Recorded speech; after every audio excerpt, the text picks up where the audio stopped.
Before we get started, folks, make sure you hit the pause button. Okay, go down below. There's a Rumble link. Go over to Rumble and follow us over there. QFS1776.com is, without question, the holy grail of what's to come. Okay, T-shirts. You got to get yourself decorated. This way people will ask you, what is XRP? What is the quantum financial system? What is this? What is that? And you send them where? To QFS1776.com, where they need to immerse themselves, because we're going to burn down this system down to the ground. And out of the ashes will rise the phoenix. There'll be nothing to go back to. Believe me when I tell you that. Also, our Telegram groups down below. If you want to learn what's coming and you're sort of a little scared, I understand. Believe me, I was there too at one point. And if you need more than $10,000 worth of XRP or $1 million worth of XRP, you come see me. Send me an email at QFS1776@gmail, and we'll get you as much as you want. Gold and silver. Welcome to CarminesGold.com. Don't waste not even a second looking. Cheaper prices just don't exist. How important is it for you to own gold and silver right now? What does it mean to me personally? There's an economy that's about to crash beyond what words can explain. In 5 words, I'm going to educate you on gold and silver. Are you ready? You need to own some. Simple. Guys, we got Larry Ballard here. I'm recording the call, Larry. I just made the decision right now, because this is such the best podcasts in the world go unrecorded. And being that I'm in the podcasting world, I got to record my life. My life has been one big recording session now. You know what I mean? And we're talking about Africa and how dangerous it is for the United States not to get a piece of it and make the right deal, which Donald Trump is the deal maker, right? The art of the deal. And because Africa's got so much resources that the nation that goes in and makes the actual deal with them is going to reap the rewards and will absolutely cement, a superpower in the history of superpowers like never before. And I think Donald Trump should really sharpen his pencil and make the deal in Africa. Larry, it's always such a pleasure to talk to you. Your wealth of knowledge. Tell us more, please. Well, like I said, I'm just beginning to research this topic. I didn't realize you were going to start taping. Yes. Basically, what's happening is there's a leader that's emerged in Africa that I would say is similar to Trump. Let's see, what's his name? Abraham Torre. And the country is a very unusual, unlikely country. It's a relatively small country, Burkina Faso, in the middle with no access to the ocean. But it has a man who was a private in the military and reached the rank of captain and now is a president. And there's been 10 assassination attempts against him. And most of them originated in Europe, and the central figure in those assassinations was France, because France has controlled, even though Africa got its independence following World War II, and they were broken up, and I think it's 54 nations. Here's what Africa has become to understand. There are rebel groups everywhere, fighting everywhere. And what they do is the strategy is not unlike what they do here, create absolute chaos. So every time they get a country that starts to break away and start to be somewhat innovative, they see to it that they squash that country, that there's a coup, a new person's put in. They see to it that pressure is put on for sanctions and so forth. And so France has maintained control over what I'd say is probably at least 20% of Africa and kept it in colonial poverty. And finally, they were kicked out of a very, very important country in there, which is Burkina Faso, because they have a leader that's unbelievable. And anybody who's come in and made a deal with him has been turned away. If there were strings, military bases, nope, we're not doing a deal with you. You want to give us aid? Well, we have to take care of ourselves. We want to process our own minerals in our soil. We're not willing to give you the natural resources and then have you make finished goods and come and sell them to us at exorbitant prices. We'll make our own, thank you. And so he's been turning away all the West. He kicked France out. Basically, they had bases there. They were the strong men in his country. He kicked them out, and now here's where the real danger comes in. Russia has come in, and Russia's made him a deal that doesn't have the strings that America had. And now even Kim Jong-un has come in. And why did he bring them in? Because it was European factions that wanted to keep control of Africa in the colonial vein that it's in, that were behind multiple coup attempts and behind multiple assassination attempts. So if Donald Trump and America in any way line up with those forces, this man is going to be the leader who I believe is going to cause a metamorphosis in Africa.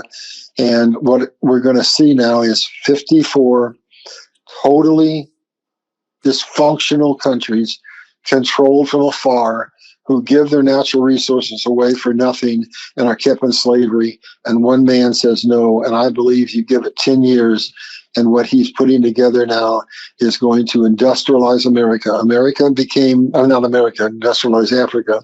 America went from the very status that Africa's in right now, and in 34 years was the wealthiest nation in the world. Look for that to happen in Africa. So they're now putting their foot down and saying, we'll do business with anybody, but no strings attached and equity positions on every deal we do. So America better wise up and understand that's the game. But if we don't, now Russia is getting a foot in there because they're willing to say, okay, we'll give you what you want. Why? Because Russia is in trouble now. Russia is almost bankrupt. Russia has what I call debt's disease. Do you know what that is? No? Yeah, too much debt. No, that's not what Dutch disease is. Okay. Dutch disease is an actual name given to the Dutch. Oh, okay. Is it called dust disease or debt disease? Neither. Dusk. Dusk. Dutch. D-U-S-K. No. After the name of the country, Dutch. Ah, got it. Okay, yes. So here's what their problem was. They were a colonial force. They go into foreign nations and they take their oil. And most of their income was based on oil. So when oil prices go down, they get in trouble. So what's one of the central problems that Russia has right now? Well, they're under sanctions. And most of their revenue comes from oil. And to top it all off, I think God just reached his hand down and says, I'm intervening. Maybe I'm changing continents on you now, Mel, but we're just freelancing, right? Mm-hmm. So this is why Russia's coming here. Russia is desperate, and why they're willing to make deals that are maybe a little sweeter than what we're making, because there's some things happening in Russia that very few people understand. So they've lost people who left the country, immigrated someplace else. They've lost close to 1 million men, lost unbelievable amounts of war materials, and found out their army wasn't what they thought it was. And from the sanctions, they're really in economic trouble, and their population is going down by droves. And guess what? There's a potential incursion into Russia, into Siberia. And the telling mark is, and this will relate back to Africa in a second, that the permafrost is now thawing. And right now, Russia has very bad economic situation. Right. Now, think of what happens when land that's been frozen for thousands of years thaws. And you've got railroad tracks going on across mush now, and you got oil pipelines, and you've got various different kinds of factories, basically processing plants across thousands of miles to get over to Russia. Between Russia and Siberia, it's the largest single country in the world. Well, now those railroad lines are popping like tinker toys. And sounds like they got infrastructure problems. We got infrastructure problems, and they ain't got the money. And so China's been working with them, and what looks like it's, we'll buy your oil, or we'll sell, whatever, we'll hold you up and prop you up and give some assistance. But what I think, this is my interpretation, is it's really an opportunity. So there was a very significant little situation that happened recently where there was an island that was split halfway down the middle, half Russia, half China.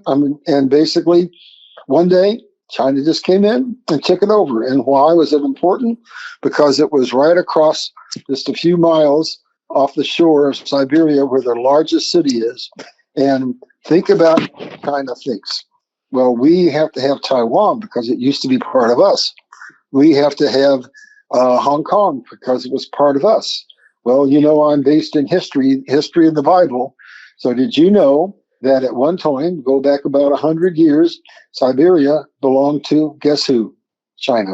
Right, of course. And now China's in trouble. And Russia's in trouble. So they're both doing desperate things. So now there's a very real possibility that something is emerging where China is beginning to encroach into Siberia. They're having people that are migrating over there to get a kind of a base of population. They're now doing sweetheart debt deals to get access to minerals there. But there's stuff happening. So anyway, right now I want to go back in history, and I want to show you where Russia, right, is basically a threat because of the weakness they have. So if you go back and you remember when Russia fell, right? I don't remember the year, but it was a long time 107 ago. Was one of the guys responsible for making it fall. Okay, so it fell, right? Yeah. All right, and they had all kinds of economic problems. Well, did you know that their oil lines had to be shut down because they had nobody to sell their oil to, right? And they didn't have enough capacity to store it all. So all of this oil was coming from Siberia, and when it gets cold, it's cold, right? Oh yeah. So do you know what happened? I guess everything freezes. Well, it's telling you the time bomb. Now I'm changing gears again. I'm going to Ukraine. Yeah. It tells you how everything's also interconnected. So the pipelines froze in the severe Siberian winters. And when it thawed and when they tried to open them back up, it had millions of micro fractures. So they had to x-ray thousands of miles of pipelines, repair thousands of miles of pipelines, and it took them 30 years to get back to full capacity. And the whole world chipped in to help them do that. Right now, Russia doesn't have the money because they're weakened by what's going on. So Russia's desperate. So they're looking to go in and get oil. They're looking to go that's more accessible because they realize if they can't get a settlement in the Ukraine deal by winter and those pipelines freeze again, then their debts disease becomes a fatal error because that's the vast majority of their income. And if they lose their oil in Siberia, they better darn well have someplace else.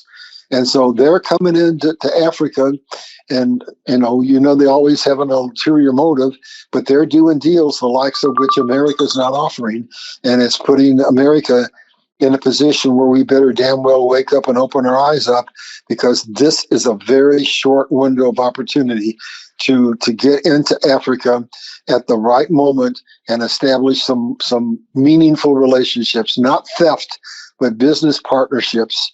And I predict that in 30 years, the whole geopolitical structure of the world is changing. Asia is splitting up and to multiple control centers. Basically, you got India is going to receive trade from China and Vietnam and Japan and so on and so forth. Well, if you put Asia together with Australia's considered as part of Asia, you've got about 70, and Europe, put all that area in, that's 75% of the world's population.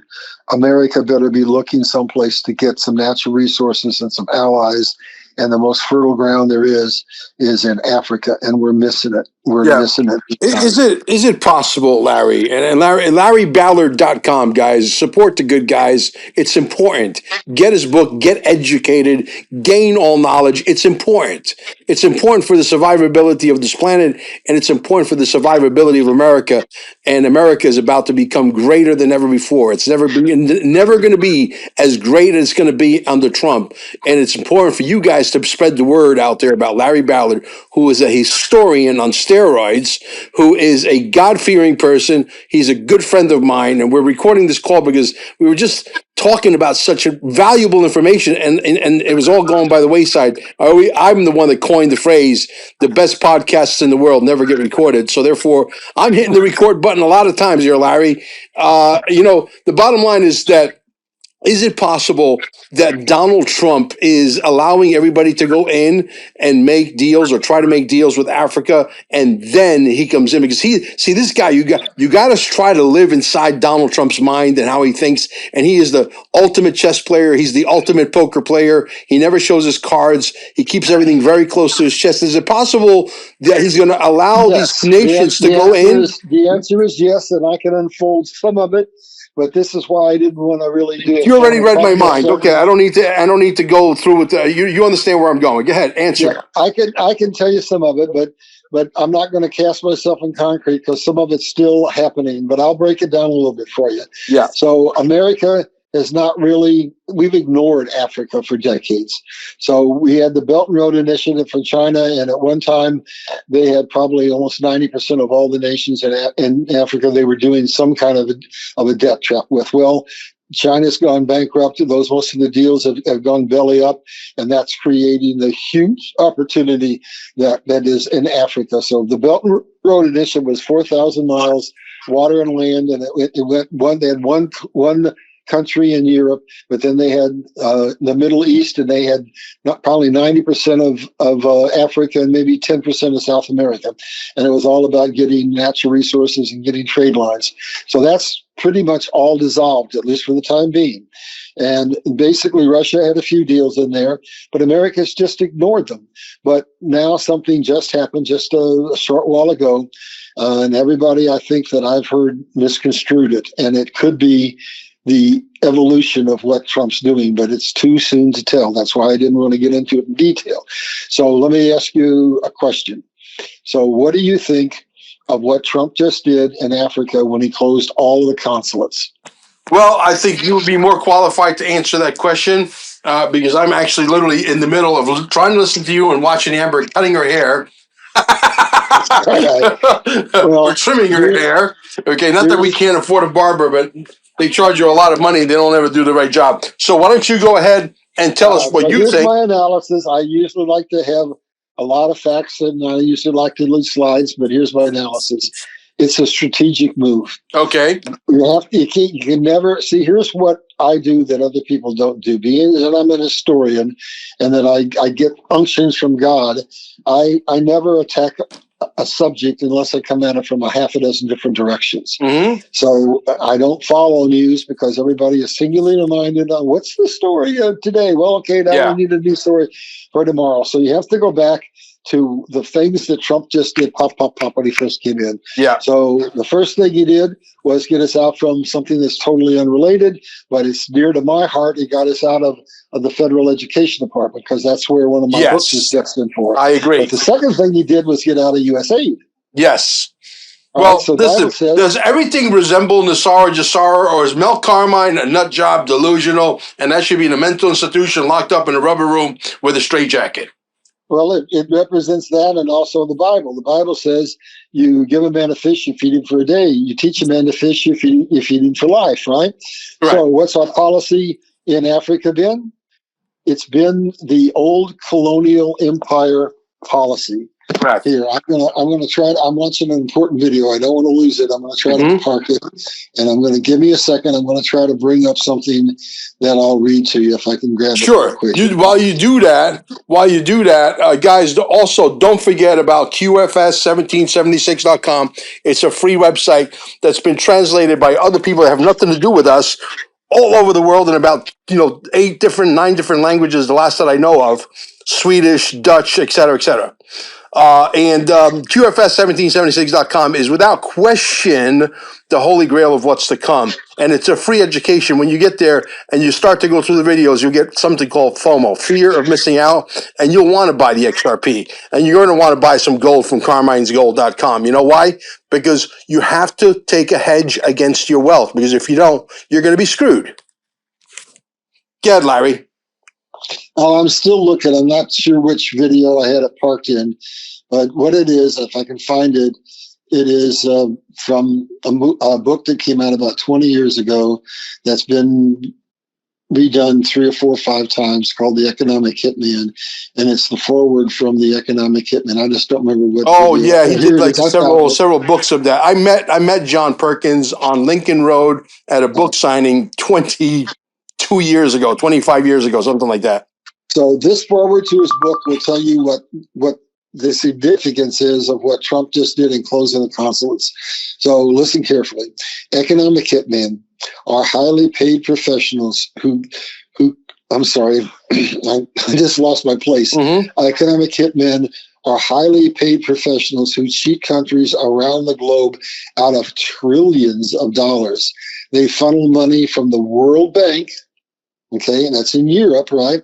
The U.S. Agency for International Development, you spell that USAID, and other foreign aid organizations, think NGOs, and think of Europe, and think of America, and think of Hillary Clinton, and think of so forth, into the coffers of huge corporations and the pockets of a few wealthy people, think of the Rockefellers, etc., who control the planet's natural resources. Their tools include fraudulent financial reports, rigged elections, think of the United States and many other countries, payoff, extortion, sex, and murder. They play a game as old as empire, but one that has taken on new and terrifying dimensions under this time of globalization. So now let's go back to the USAID. So while other nations were in there trying to do debt traps, what America was doing was really not any different. We were using USAID to give Africa food, to drill wells for them, but to never give them any technology, to keep them food dependent, water dependent, technology dependent. And America has still played out of that colonial playbook that existed for the last 300 years. And if we aren't willing to put that playbook aside, we're going to lose anything, any opportunity we have. And I'm going to make a bold prediction. If we don't get a reasonable share of Africa's legitimate business as partnerships, with Asia having 75% of the world's population, with us having a somewhat troublesome relationship with Canada and Mexico, with Mexico, Latin America, and South America being infested with cartels, with us having a shortage of natural resources, if we cannot, and this is a way too big a story for today, but if we cannot do certain things in Canada, Mexico, South America, and get a good portion of Africa's business, and I say business, not theft, that we're going to look out 25 years, and the most powerful place in the world is going to be the United States of Africa. We are in jeopardy of losing our world leadership position, where there's never going to be another time where there's going to be one supreme country. It's over. There's going to be a three-legged stool. It's going to include Asia. It's going to include basically the West. I'm including Europe over in that, and that's 75% population. But if you start to look at the population base in the West compared to the population base in the East, and if you look at the distribution of minerals, we darn well better get into Africa and get some legitimate business practices done that do not go back to this colonial empire theft slavery system. And if we miss this opportunity, America will regret it. That's kind of all I have to say on the subject. Awesome. And just got to make another quick announcement. We're toying now. This is still up in the air. We don't know for sure, but hopefully we'll get to see the great Larry Ballard at the next Quantum Summit. And we're toying, okay, this is not in concrete yet. We're toying with the fact of doing it September of 2026 and potentially in Las Vegas. So that's what we're toying with. It's going to be absolutely biblical, because I do believe the XRP price, bare minimum, should be at least $100 by then, or if not 1,000. 1,000 would be absolutely in line with what's happening. A lot of breadcrumbs out there that indicate that XRP, XLM, XDC, and the ISO tokens, that the banks have no choice but to become compliant. Otherwise, they're going to be out of business, have to basically... when Donald Trump say you better jump, they're going to have to say how high. And we're also working on a docudrama and Larry is going to be all over that thing. Okay, Larry Ballard's got a lot to say. He's right on point, and him and I agree in about 98.888% of everything. And he's going to be in that documentary. I won't tell you what the documentary's about or what the title is, but I will tell you that it's going to absolutely get the attention of Donald J. Trump.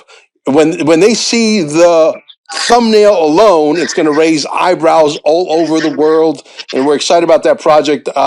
My editors are going to be literally meeting with me in the next week or two to show me some preliminary stuff that they've been working on for months and months and months, and I hopefully believe that I expect at least by July 4th is really the date that we're trying to release it by. We'll see if we make the deadline. Larry, where are you on 51st State, Canada? Not to switch gears on you, but I got to go there. I know that there is a major announcement that Donald Trump said regarding Canada and the U.S. What do you think that announcement's going to be? Well, my focus lately has been on a couple of other things. I've been focusing on what I believe are the three most important stories on the planet. I've been focusing on exposing anything and everything to do with our climate and all the lies that are coming from the UN regarding that. And basically a lot about Trump and what he's doing, supporting him, and Africa. I see that as a very important part. So all of that comes together on the umbrella of geopolitical realignment. I do know this. I know that 3 provinces of Canada are wanting to basically have their independence. I know that that Greenland, basically, though they haven't made a deal with us, is now got out of Denmark. And it seems like when Trump opens his mouth, things happen.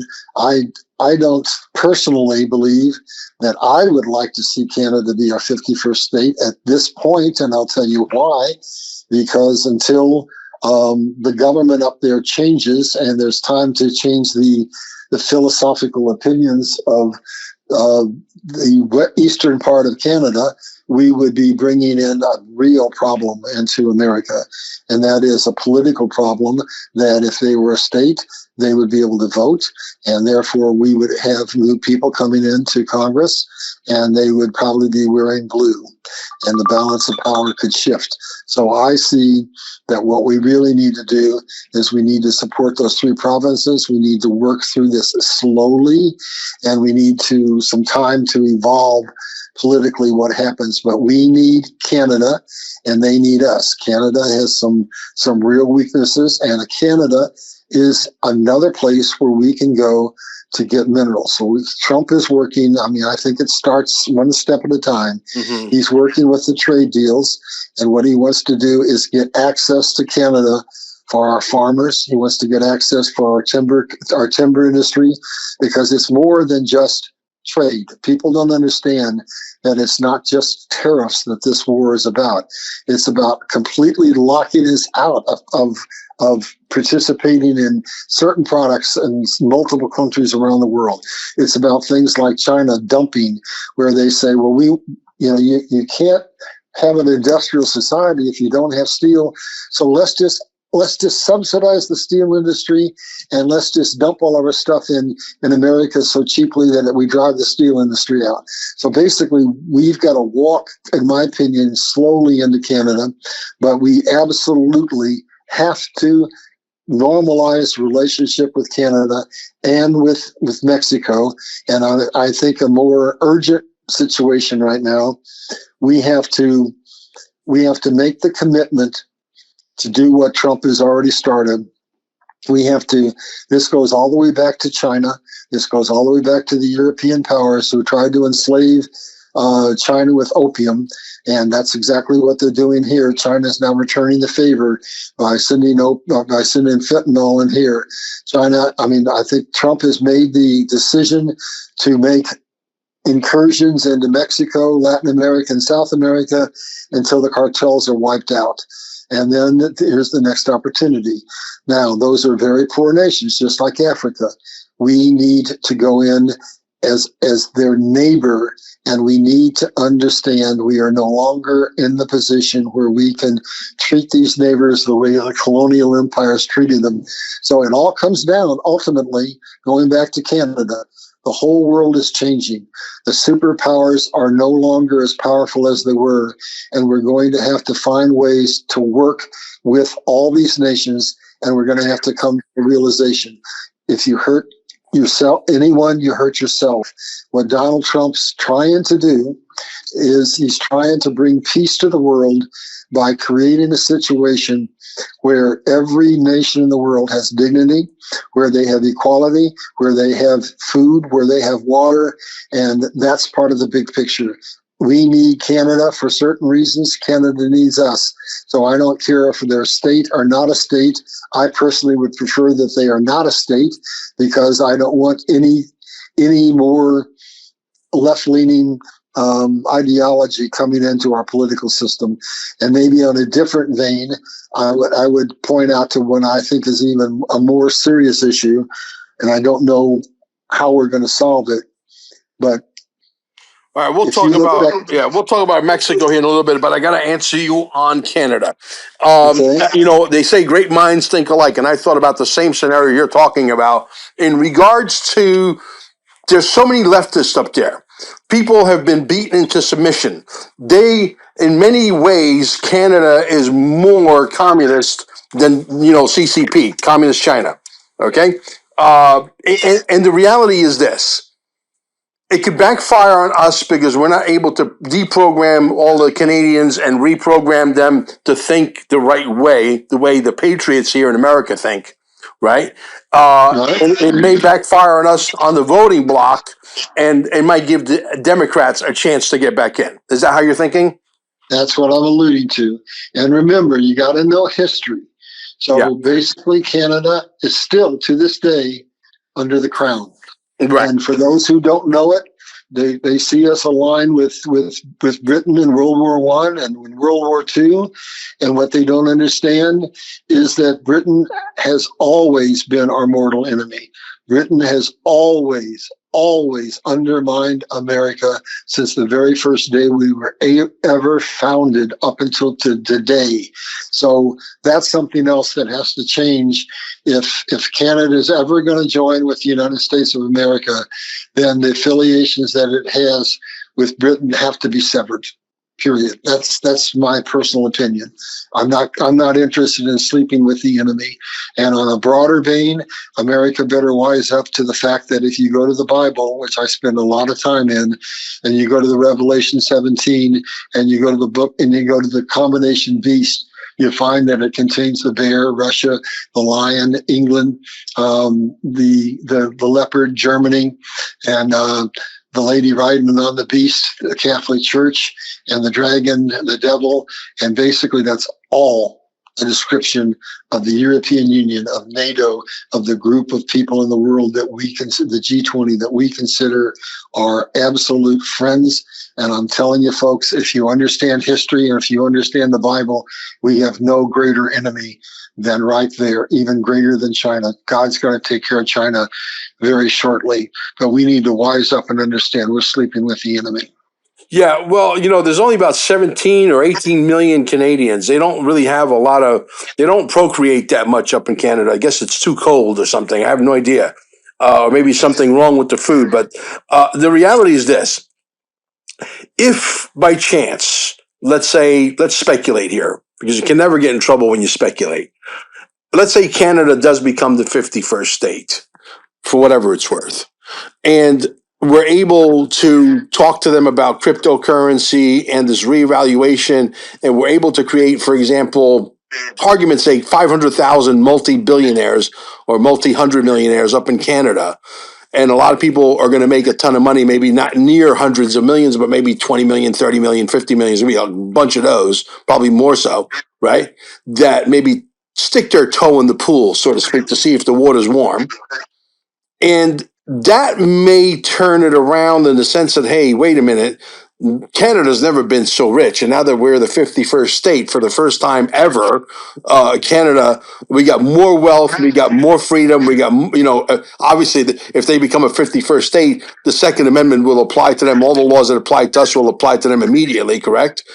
We might be able to win them over, but I see it as also backfiring and potentially being a risk unless Donald Trump is ahead of us and he's thinking of things that we haven't even alluded to. Well, you've gone from A to Z, and it's a nice place to visit, but you can't live there. You've got to do things systematically. Yeah. So if you want to change a nation, you've got to change it in steps. You got to get control. You got to get the Trudeau's out. He's gone, but you got to get the Trudeau type people out. You got to change the culture. You've got to make business ventures that draw you together as true partners. You got to fix the borders, and then you walk into things like that once you realize that you're actually on the same page. So if you don't, you can walk into a blunder. So this is just me. I would have zero interest in the near term of being aligned with Canada as far as them being a state. Down the road, 20 years from now, yeah, but I will say this, but we darn well better create an absolutely wonderful relationship with them, with Mexico, with Latin America, with South America, and we better darn well control all of the gateways that we need. That means England, that means Greenland, and that means I think he's already signed a deal with Panama, and he's protecting the Suez Canal. There's a lot of strategic things balls that are up in the air that have to be juggled right now. And I don't think Canada is really, all that important compared to many of the other things that are happening. Not in the short run. In the long run, it's very important. Yeah. It seems that Greenland is definitely maybe more in line, maybe becoming the 51st state, and maybe Canada becomes the 52nd state. Is that possible? I don't think there'll ever be a state. They only have, I think, 54,000 people. What I understood, this is not something I've been following closely, but I know a little bit about it because my father worked over there for 3 years building Thule Air Force Base, and so he'd come home and I understand it. So they've got some minerals, because you got to remember, it's mostly the western coast that's green. The rest of it is ice all the time. So those minerals may be there. The question is it going to be lucrative to get them out? But he needs it for two reasons. He needs it because we've got to have military bases so that we can keep an eye on Russia, and we've got to have basically our back door covered for a possible invasion from the north. And we've got to have, if anything ever happens, say with the Panama Canal, we've got to have a second trade route. So Greenland is a strategically very important national security issue for us. Now, I understood that he made a deal recently where he offered every resident of Greenland, I think it was $1,000 a month. So I don't know what the deal maker's doing, but I'm not quite sure it was just coincidental that after he made his overtures towards Greenland, that they voted to break away from Denmark. So that leaves the door open. There's several factions in Greenland that really want to be just totally autonomous, but they have a problem. They were getting quite a bit of financial aid from their sponsor country, and somebody's got to come in and give them that. So it's all about a deal. If Trump can put enough money together to replace what they were getting from Denmark and then some, and if he can give some stipend to the people to make them happy, and then if he'll give them some ecological assurances that any mining is not going to leave their habitats ruined, then there's a deal to be made. I think that, give it a little while, and I think it's more likely they become a territory or something like that. I don't personally ever see them becoming a state. I seriously doubt that. Sort of like a Commonwealth, like Puerto Rico? Yeah, something like that, yeah. Gotcha. Well, that makes sense. And how about Australia? There's been talk basically that Australia is potentially another territory. And I'm sure the Aussies are smart enough. And I like the Aussies. The Aussies and the Russians are two my favorite flavors, by the way.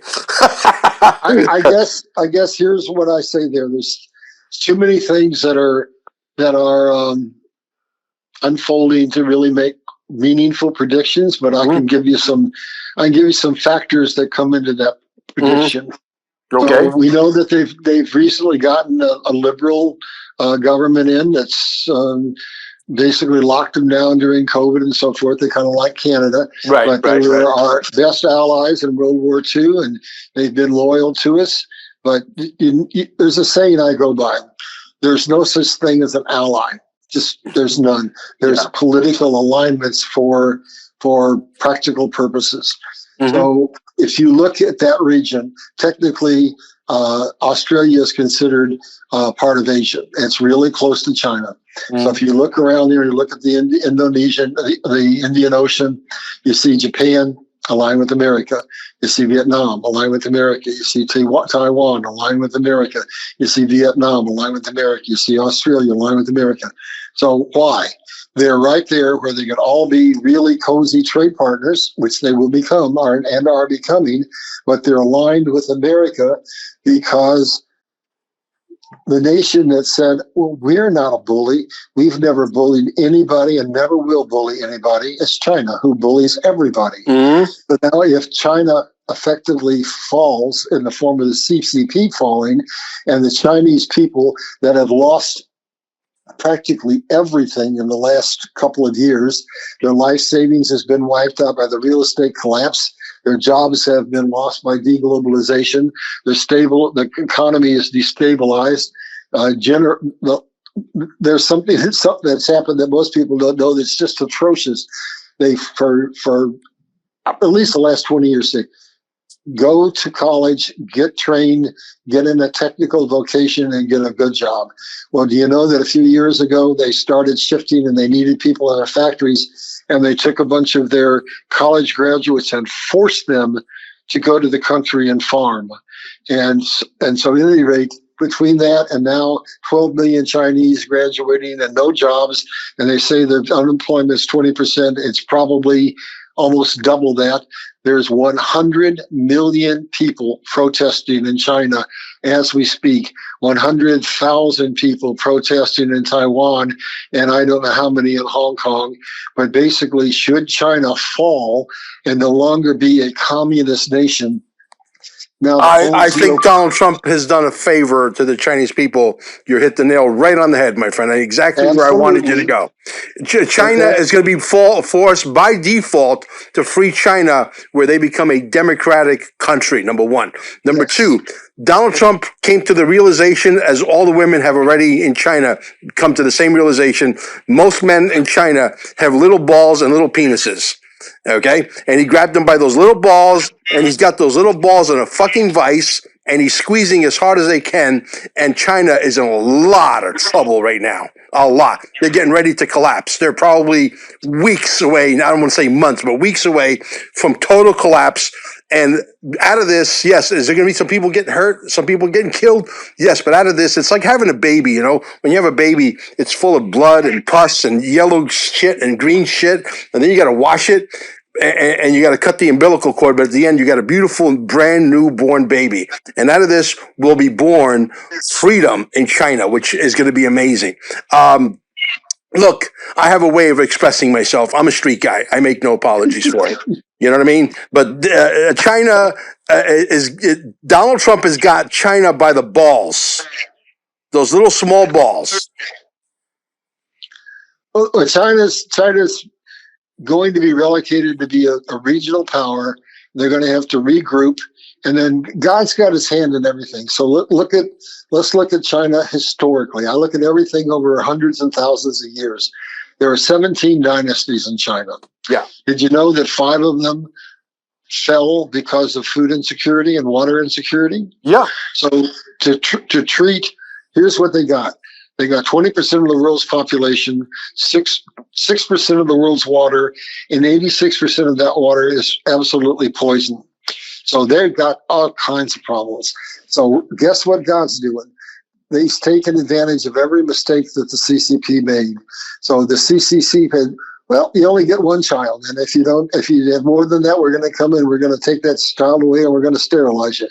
So basically, they had this one-child policy, which created all kinds of problems. So they said, no, now you can have 2 kids. Nobody bellied up. They said, now you can have 3 kids. They said, well, now we'll give you financial incentives to have kids. So you know what they're predicting for China, which is really the best thing that could happen to them? By the turn of the century, they're not going to have 1.1 or 2 or 3 or 4 billion people. They're going to have about 600 or 700 million. Now that becomes sustainable for them. Yeah. But going back to Australia, what I was leading up to is all of Asia, all of the world is up for grabs right now. There is a geopolitical, total global reshuffling of the power structure of the world. And there's never been a more dangerous time where if we miss an opportunity, it's going to have long-term effects. So now let's look at Australia. Australia was selling tons of minerals to China. They were supplying them with concrete, with asphalt, with all kinds of different things. So their economy's been hurt by the collapse of China and the production slowdown. So now what do we have to ask ourselves a question we can't answer today?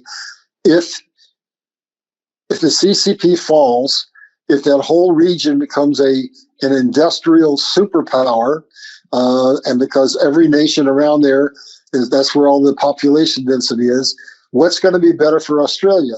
To trade locally with countries that are right at their doorstep, are to trade with America halfway around the world?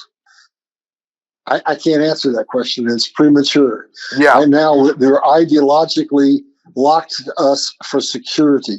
If they don't need security, basically the leverages that America has are going to shift.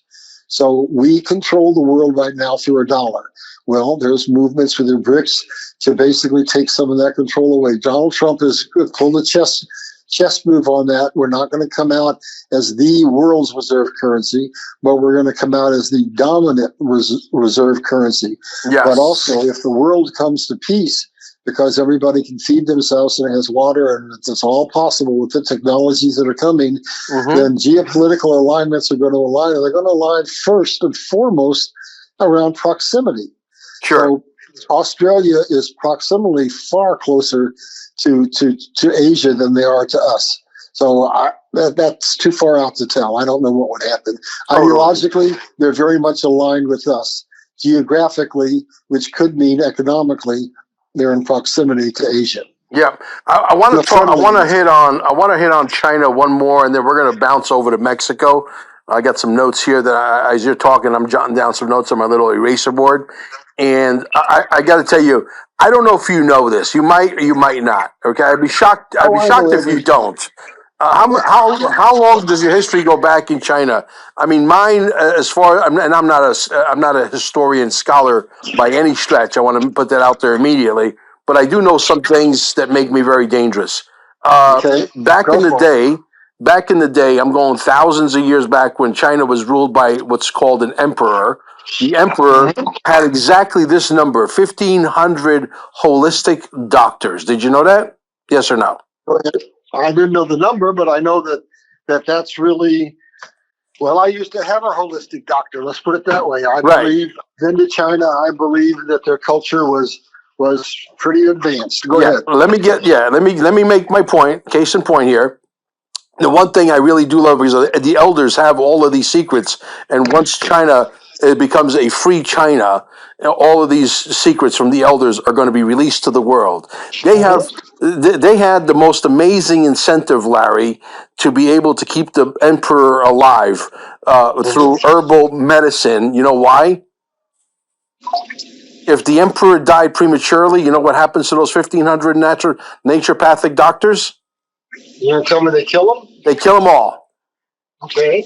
They had a major incentive to stay alive. And to stay alive, they had to keep the emperor alive, which you had their brains travel where no brains would travel and find the secrets of the universe when it comes to herbal medicine. And the elders are about to release it all. We're going to be able to get medicine, real medicine for once, when this whole thing goes down, whether you call it Jasara or DOGE, Department of Jasara, Department of Government Efficiency, whatever you want to call it, it's going to be biblical because we're going to have our hands on medicine that actually works. That when you ingest the medicine, the body goes to work. The body knows exactly what to do. And there's no disease that we cannot conquer literally sometimes in hours, sometimes in No, I days. got to interrupt you. Yes. No, it's far better to take Rockefeller produced poisons than Big Pharma? medicines. I know you're being sarcastic. I love it. Sure I am. Let's go to Mexico. I call her the Mexican maxi pad lady, the new president of Mexico, who's acting like she's got Explain that to me. What's that mean? maxi pad. Yeah, That's what they wear when they get that monthly thing. yeah, but you got to give me a political context. Oh yeah, I will. I'm going to get to it right now. And she made a speech about a week and a half ago, trying to act tough in front of her nation. Donald Trump is not going to come here to mess with the cartel, with the Army of America. And I predicted this immediately before they swore him in, after we knew that he was elected. And I said, there's one war that Donald Trump is not going to be able to get out of. And you can go back. It's already been time and date stamped, months and months ago. And I said, Donald Trump is going to go in and wipe out the cartel. Now, she made a speech saying there's no way that Donald Trump is going to be allowed to come to Mexico and wipe out the cartel. And I believe me when I say I definitely do not concur. I do not agree with her. He's gonna come down with the wrath of God on her, and she's going to capitulate. She's going to allow the army, because you cannot have Nasara Jasara DOGE.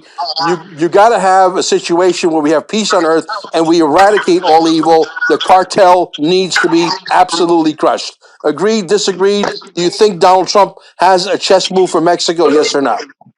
Well, it's not the cycle I've been following the last week, but didn't he just make an attack on the cartels in Mexico? You know what? I haven't been watching anything for the last 3 days myself. You might be completely right. I think he did, but I'm going to agree with you, but I'm going to disagree with you. Now, Sure. If I disagree with you, will we still be friends? Absolutely. All right, so you got to understand one thing about me, folks. If you're listening, if you never heard of me before, I died in '68 in an automobile wreck, and I've been doing this stuff from the Son from God for 56 years. So it's 56 years worth of studying, and what God told me He would give me is something few people have, almost a photographic memory, where I've been stuffing stuff in my head for 56 years. And the more stuff you have, the more puzzle pieces you have. The more puzzle pieces you have, the clearer the picture becomes. And the clearer the picture becomes, it's almost like you're looking at everything from 60,000 feet up where you can see everything. Therefore, you look at things at greater levels of detail. What Mel just said is absolutely correct, but I'd like to take you a little deeper. So I follow Sun Tzu. You never, ever, ever enter into a war unless you understand the enemy as well as you understand yourself. You never enter into a war unless you know your first and your last statement or move, because if you do, you've lost before you ever started. Donald Trump is a student of Sun Tzu. That's why he's a great negotiator. 100,000%. There's multiple layers to what we see versus what happens behind the scenes. So now I put myself in, I spent a lot of time understanding Trump, less time and understanding other political leaders, but I can come at it from a broader perspective. Now, if I'm the president of Mexico, and large portions of my country are controlled by the cartel, and there's much graft in my country, and people who stood up against the cartel before in political situations have been assassinated, it might be a little dangerous for me to say, well, America, come on in and you take those cartels out. Just be my guest. But she gave them 10,000 on a different vein. She gave them 10,000 military on the border. Now, that was coerced, but basically Donald Trump's coming in and I can just see what he's doing. He's saying, all right, here's what's going to happen. We're going to squeeze you or you're going to cooperate. So the first thing you're going to do is you're going to stop being the back door for China for trade. You want to be a part of the benefits that you get being part of the American trade deal. You're no longer going to allow things to come in from China, change the labels, and send them up here. So that's done. You're not going to do that. You're going to protect our borders. But she has to have some some political protection. So she has to act as if she is absolutely against any American incursion into her country, or else the cartel probably kill her. So I believe there was probably a deal driven, and part of what I say that is the case is because we've had drones flying over there pretty prolifically for quite some time now, and we weren't seeing them be having airplanes come at them or other drones, and we weren't seeing lots and lots of protest. So my read is that quietly behind the scenes there have been agreements made. This was sanctioned, but she had to have political cover by making it appear that she was against it, because it otherwise could have threatened her very life with the cartels, because they'll do anything to keep power. But I think Donald Trump, now going to your point, is absolutely understands we have to have economic partnerships with Canada and Mexico, Latin America, South America, and hopefully he understands we have to have partnerships with Africa. So the only way we can have partnerships with Mexico that are meaningful, Latin America and South America, if the drug cartels are gone. And that's in our best interest from a national security viewpoint and from theirs. So I believe when Donald Trump said he's going to wipe out the cartels, he means he's going to wipe out the cartels. And he'll do it with or without the support, because he always lays his groundwork. So he declared that they were basically now terrorist groups. And there's lots of precedents for going in and taking out terrorist cells in other countries.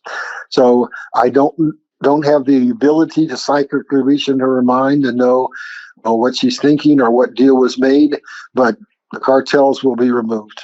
I absolutely believe that that's essential. So I agree with what you said in general, but I believe there's probably a little bit more to it. So it's a psychological move so that she saves her own skin coming out against it, to basically, but providing Donald Trump, and I hope he does, unleashes the full might, not that we need a full might to wipe out the cartel. A quarter of the might of the United States Armed Forces would destroy the cartel in under 72 hours. They have it's not even a contest, folks. It's not even a contest. Believe me when I tell you. Lately, Donald Trump has been saying, and you've heard him say this, America is so powerful. We have weapons that are beyond comprehension. I hope nobody messes with us. I hope we never have to use these weapons. We are basically pounding his chest, and I'm sure he's been called into a back room by a lot of the generals and a lot of the admirals and saying, Mr. Trump, you got to tone it down a little bit because we don't want the enemy. But this was a report that was done on the Next News Network, and I've been following Gary Frenchie for almost as long as yours truly, Alex Jones, has been around. Mm-hmm. And Gary Frenchie did a report on two other podcasters that are huge. And this guy, these are very well polished guys, not like Mel Carmine, who's rough around the edges, right? And they were talking about the Malaysian flight airline, which I sent you the videos. I don't know if you had a chance to watch those. I would like, if you did, I would love for you to comment on them. No, I haven't had a chance. Okay.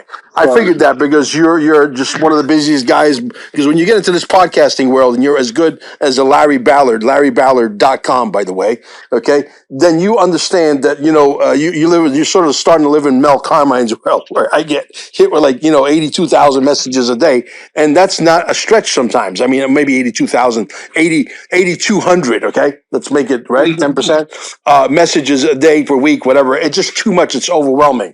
But Gary Frenchie did a podcast, and Malaysia Airline literally doesn't exist. Like, it never even existed.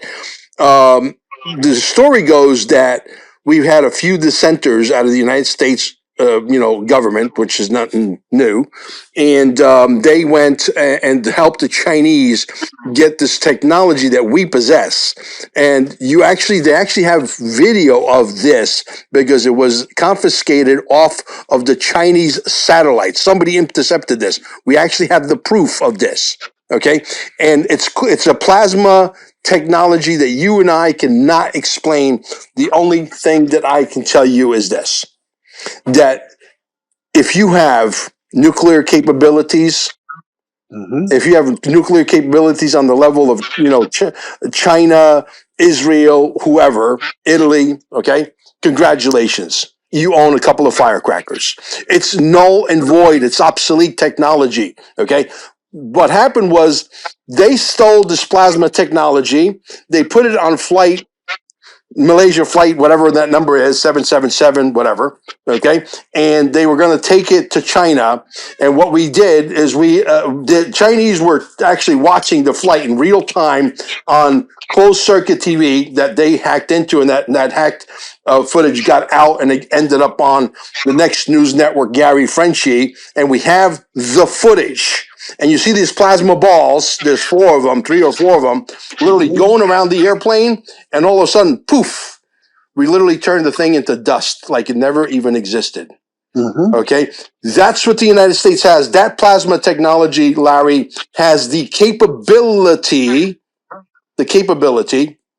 of being able to wipe out an entire city the size of Manhattan in seconds, not minutes, not weeks, not days, seconds. That's what we possess. Now, here's the thing. Here's the whole story. If Russia or China was to throw 100 nuclear missiles in the air, we put that technology up there. We disintegrate it, make the material inside the nuclear missiles completely inert, as if it never even existed. So there's no harm to the atmosphere. There's no harm to planet Earth. And those things literally get turned into dust, to disintegrate, pulverized right out of thin air. That's what the United States of America possesses. Okay? And we allowed them to watch this whole entire movie play out on closed Chinese circuit satellite TV.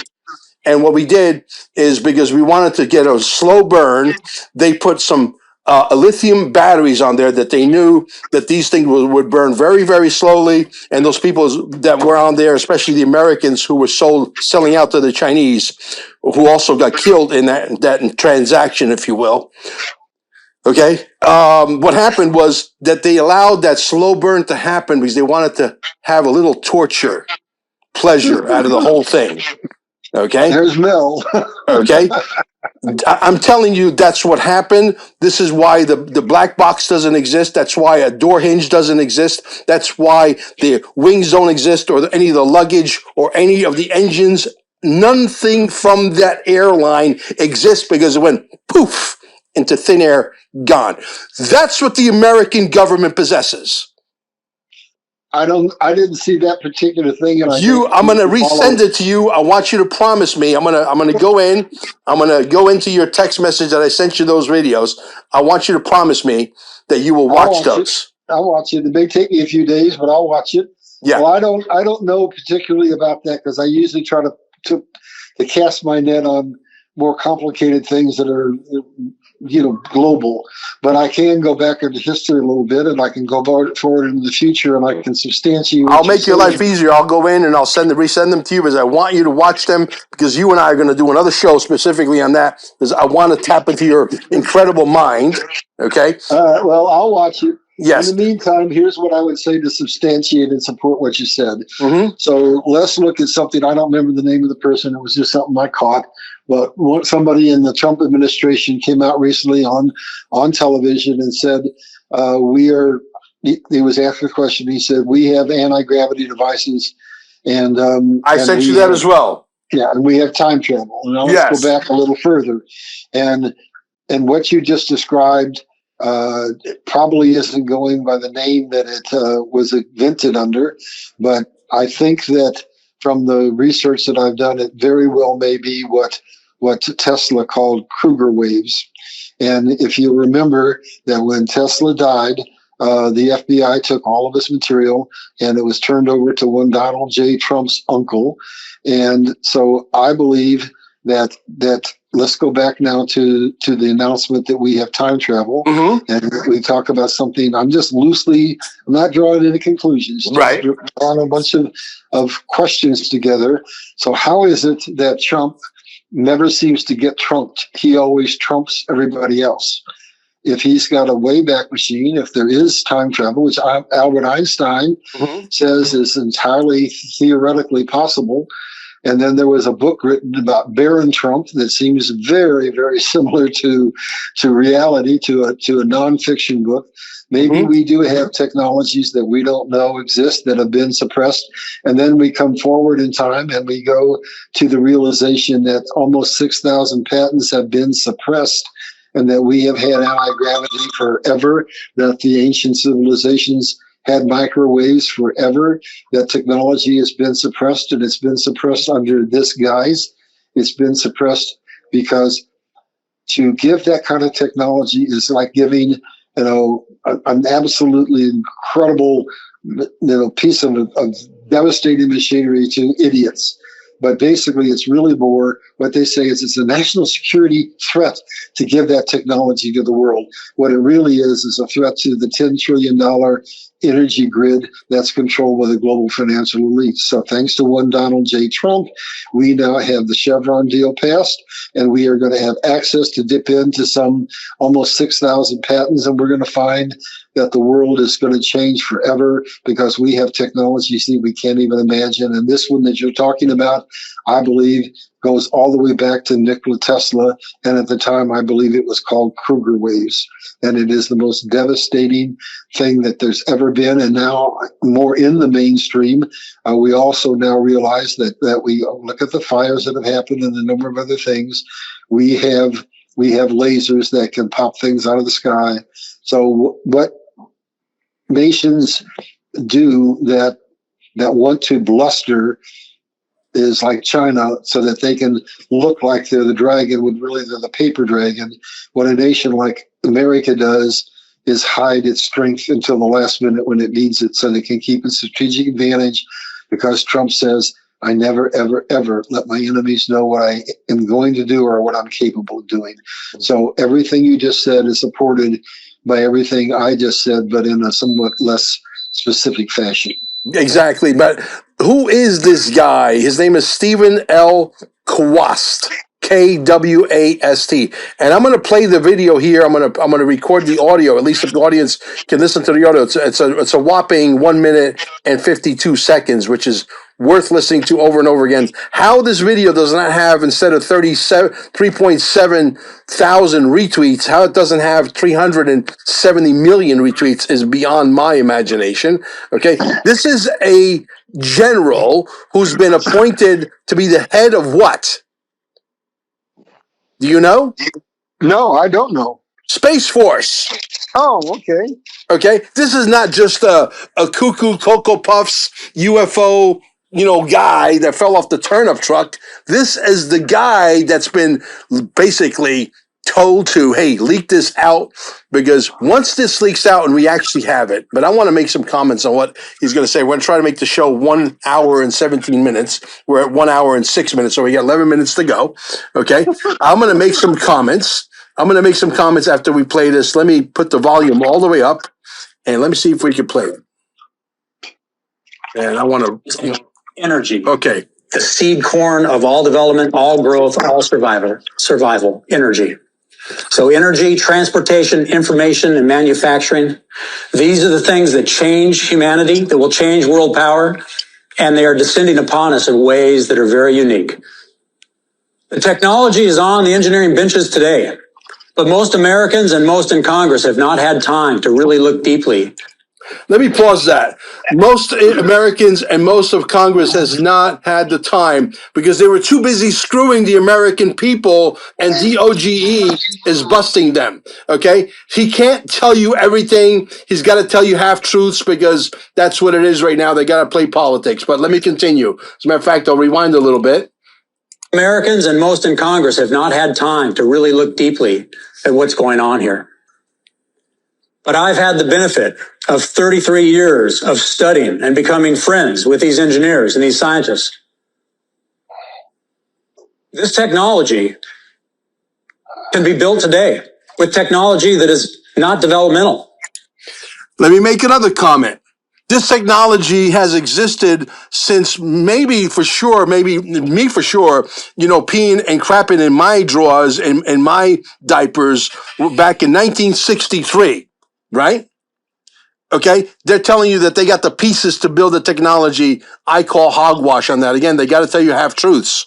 Okay, they have this in Wright-Patterson technology. This technology exists in Wright-Patterson. Even yours truly, Patrick Bet David from Valuetainment, says, I want to know what's in those 6,000 patents. And those 6,000 patents are also written in what? The Jasara papers, folks. Pay attention. Built today with technology that is not developmental to deliver any human being from any place on planet Earth to any other place in less than an hour. To deliver Wi-Fi from space, where you never need a cell tower to connect. To deliver energy from space, where you never have to plug your phone in and it trickle charges, and you can use that energy over time. It can be applied to cars, to houses.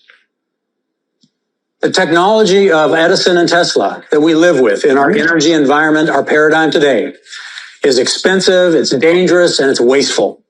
Plug it into the wall, but yet that's what we all do because we are used to paradigms.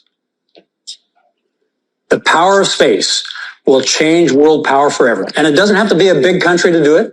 It can be a small island country, let's say New Zealand. Because the technology, if optimized, can change world power. And there's nothing you can do if you don't have that power. The nature of power. You either have it and your values rule, or you do not have it and you must submit. We see that play out again and again in history. And it's playing out now. But we get trapped. There you go. I mean, listen, this is, again, I repeat, this is a general. I believe a 3 or 4-star general who is in charge of Space Force, Air Force. Okay, Space Force developed by who? Donald J. Trump. Who's this guy appointed by? Donald J. Trump. So you're telling me this guy was told, hey, tell the world about this, but tell it in this manner. And so he tells the world in this manner. But the reality is you're going to have a lot of ask holes because Larry and I, we have one thing in common for sure. We're going to ask questions. We are ask holes. We are endless ask holes. The hole never ends. And we're going to ask questions. If you got this and you just said we got free energy technology and we can fly anywhere on planet Earth, what else do you have? We want to see it now. And this is going to be Pandora coming out of the box and you're never going to be able to put it back in the box ever.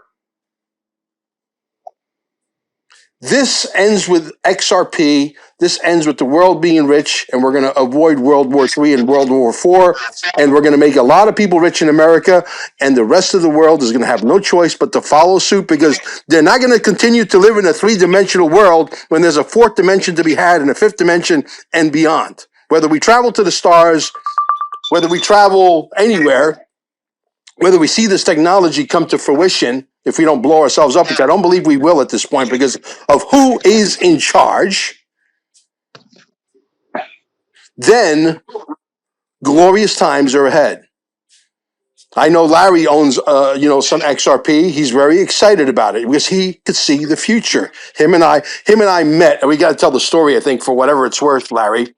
Him and I met in Oklahoma at Clay Clark's event, and he was about 7 feet away or so from me. And they were talking about how, Klaus Schwab is going to take over the world and Awari and all these guys. And, you'll have nothing. You'll be happy. No, that's not the case because Klaus Schwab, whether he's a clone or he's a duplicate, whatever he is, he's no longer here. He's resigned. And Donald Trump said no central bank digital currency. And they're talking central bank digital currency. And they basically, you can correct me if I'm wrong, General Flynn in the front of the room, along with Clay Clark, which I respect both of them immensely, said, we're doomed. Donald Trump doesn't have the power to stop the central banksters. And I stood up and I said, General, with all due respect, you don't know what the F, but I said the whole word. You don't know what the F you're talking about.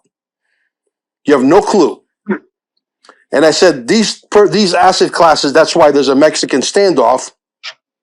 And I'm going to try to say it verbatim. I says, work perfectly well peer-to-peer, and I could buy your house, your pickup truck, your jet ski, and I said it in that order. And I could send the money directly to your wallet. Do I need a central bank digital currency? The answer is no. And to that, he said, if I remember correctly, Larry, you can correct me. He said, young man, You're talking about acronyms that I'm not aware of. So you're here telling the world that everything's about to fall and that Owari and Klaus Schwab are in charge. We're powerless. And you don't know what a peer-to-peer transaction is. Do you remember that? Do you remember it pretty much like that, Larry? Yeah.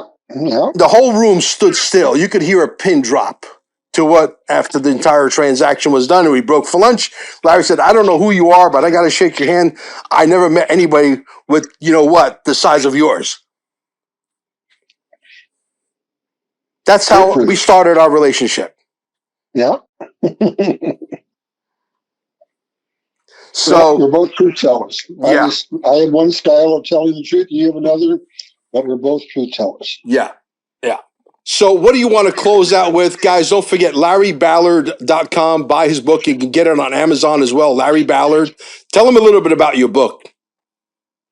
Well, my journey started when I was, I think, 19 years old in 1968 when I had a near-death experience, and God showed me everything that was going to happen all the way up till now and past.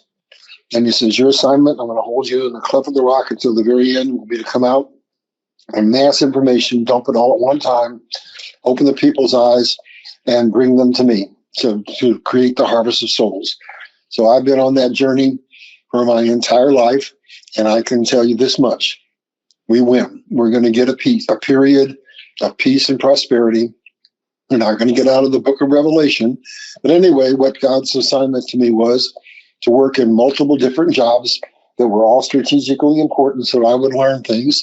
So real quick, just one of the many, many places he placed me, contamination. So I'd understand the Green New Deal line, on and on and on.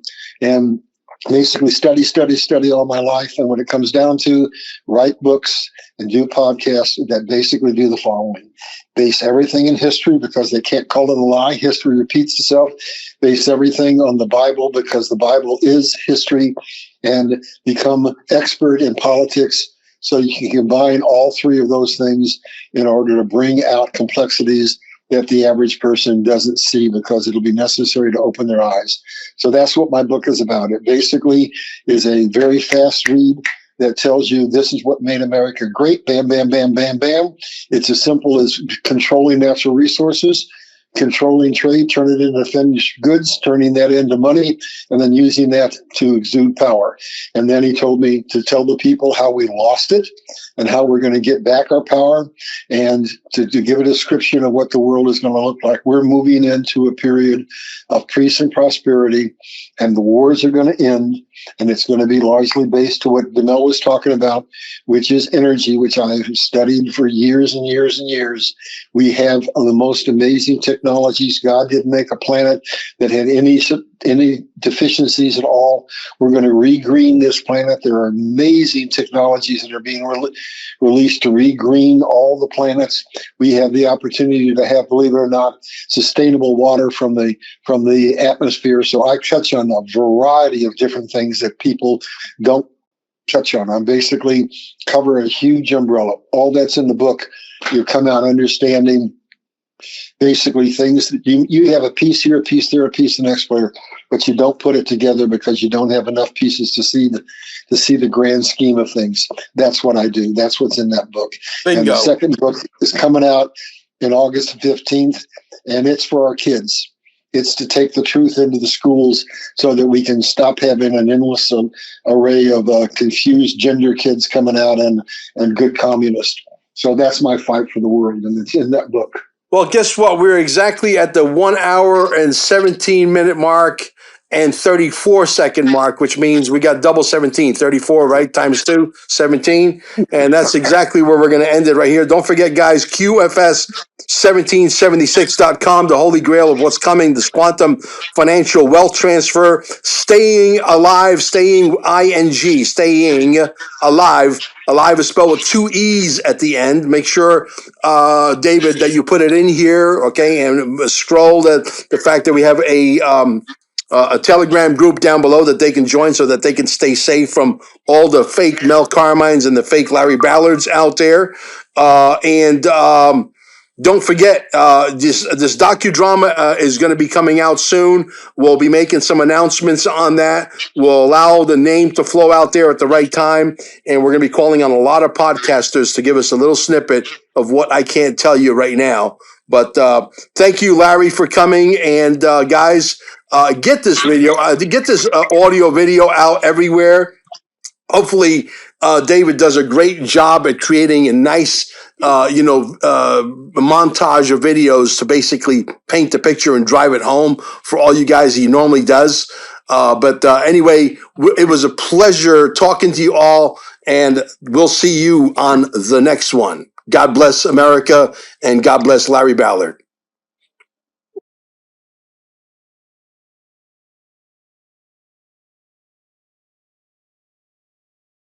What if I told you aging could be reversed? At Staying Alive Wellness Center, a hyper-advanced light system in Cape Canaveral is no longer a theory. It's measured in real, provable science.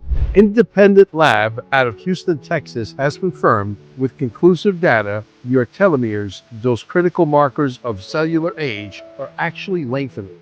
Yes, age reversal. This isn't hype. It's real data, verifiable, jaw-dropping, and real innovation finally catching up to biology. And your body is ready to respond. Visit us at stayingalive.com or call for an appointment. Recharge your body at the cellular level. What are you waiting for? A more youthful life is here now. Gold and silver. Welcome to CarminesGold.com. Don't waste not even a second looking. Cheaper prices just don't exist. How important is it for you to own gold and silver right now? What does it mean to me personally? There's an economy that's about to crash beyond what words can explain. In 5 words, I'm going to educate you on gold and silver. Are you ready? You need to own some. Simple.